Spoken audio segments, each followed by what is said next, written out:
Going to the airport can feel like a nightmare for just about anybody. But for Emily Ladau and millions of other people who use wheelchairs, the horror is real, with one indignity after another. Thank you. You too. Every time I go through security, I'm essentially turned into a bit of a sideshow. Email assist. Email assist. And then they'll go through this invasive pat-down process with everybody watching. Am I able to lift your leg for you? Yeah. One particular airline passenger there was talking to Vice about the things she has to go through just to fly. I mean, the beginning part about this, just the embarrassing nature of being wheeled around and being connected as just a wheelchair, not really a human being, because we forget there's a person sitting there, someone is flying, she's going somewhere to visit family, friends, work, like anyone else, but this then becomes her character. So from her story, it seems like they see her as that more than anything else. Let's let them continue talking about the way that they go about. And then what happens once you get to the gate? When I finally get to the gate, I have to wait until a gate agent shows up. Yeah, this one is foldable. I will let you. No, this is not foldable. It's not foldable. No, nope. Oh, this is the Boeing. The door is small. I know. If we can feed it there or not. When they get ready to board, they say, first we have to get the wheelchair on, as if I'm not actually a person. I'm just this big piece of inconvenient machinery that they have to get on the plane. That must not feel good. Nothing about flying ever feels good for me. I never feel quite so much like a burden as I do when I'm getting on an airplane. So this is the thing, if we're looking to change maybe the way we go about this, just the first layer of this here about the humanity nature of someone trying to get on an airplane and they're in a wheelchair like this, I understand it can be overlooked. As I mentioned before, when folks that watch the show point out this problem, I said it's something I never even thought about. That's okay to admit because we live in our own worlds and our own bubbles. That's what humans are. It's when you have the opportunity to hear someone else's story, then that you go, I never considered that. Maybe something else should be done.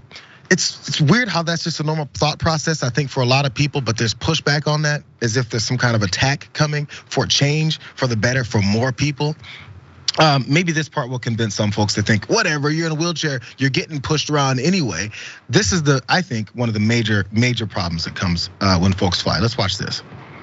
Because wheelchair users don't just entrust their lives to the airlines. They also have to hand over their custom-built medical equipment, which, in Ladau's case, costs upwards of $30,000. Oh my God, it is broken.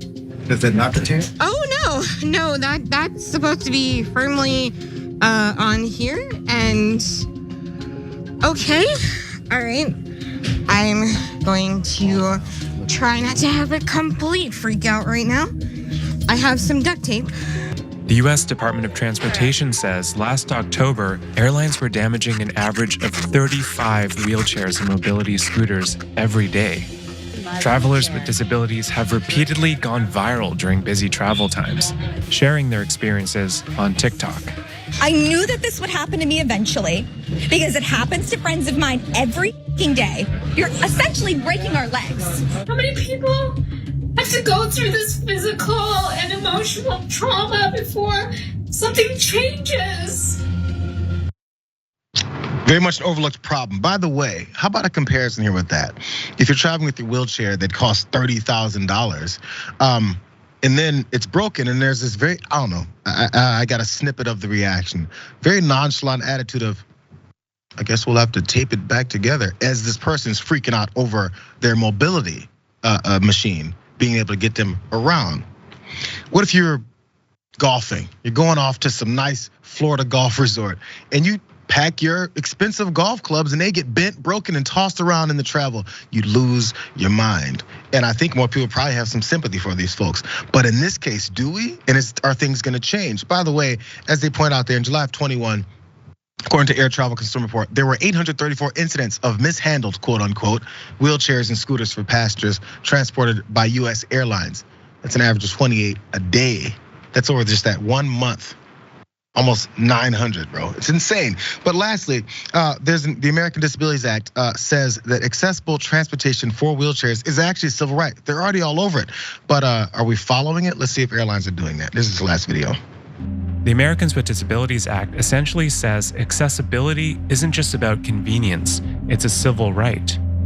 One of the many things the act requires is for buses, trains, and boats to be equally accessible to everybody by providing things like ramps, lifts, or designated wheelchair spots. But what the ADA doesn't cover is airplanes. Again, it doesn't have to be an angry conversation unless the pushback is, well, we're doing whatever we can. And we know people toss luggage and things like this around. There has to be some kind of knowledgeable approach to these types of things and equipment to make sure people can travel and not have their entire, who knows, year be destroyed over it. Your thoughts here, man?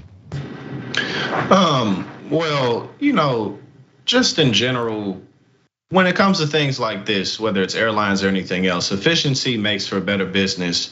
It makes for just better logistics, faster travel. So even if you take like the humanity out of this and just look at it from a corporate perspective, it would be of the airlines' benefits to make not just the ports, but also their planes themselves more wheelchair accessible and just smoother. Because this isn't just something obviously that would impact these people's lives, these people's emotions, and again, them having to really be publicly humiliated and oftentimes hurt in the process. Right. But it slows down flights. It causes issues. It makes the job less full circle of being a TSA agent or whatever else, making the job where it's just all around a bad practice. So unfortunately, in society, when we do make changes, oftentimes we have to see people suffering before we even realize it, because I wasn't necessarily that privy to this either. But it definitely is not just an issue, but a very, very fixable one. Like this isn't something that is difficult, and it really wouldn't cost them that much money in the grand scheme of things. So just paying attention to it, just moving on and doing it the right way. Think of how many complaints happen when people are flying. They lost my bags. This kid behind me is kicking my seat and crying. Oh man, what's that on my tray table? Things like that are always something people complain about, and it'll be something that maybe even gets talked about widely enough that something is done. This is serious, and it's someone's actual travel. So there always needs to be advocates, people who don't experience it that are part of it, especially since you don't see as the majority of people flying in a wheelchair or something like that. So more people that are actually there are the ones that have to make the noise to talk about this, or else it won't be picked up because of human nature. Again, it's not like an indictment on everyone else that doesn't get it. If you start seeing it, then you kind of get it. That's all there is to it. I mean, again, Jackson, you said it and I said it too. I hadn't thought about this.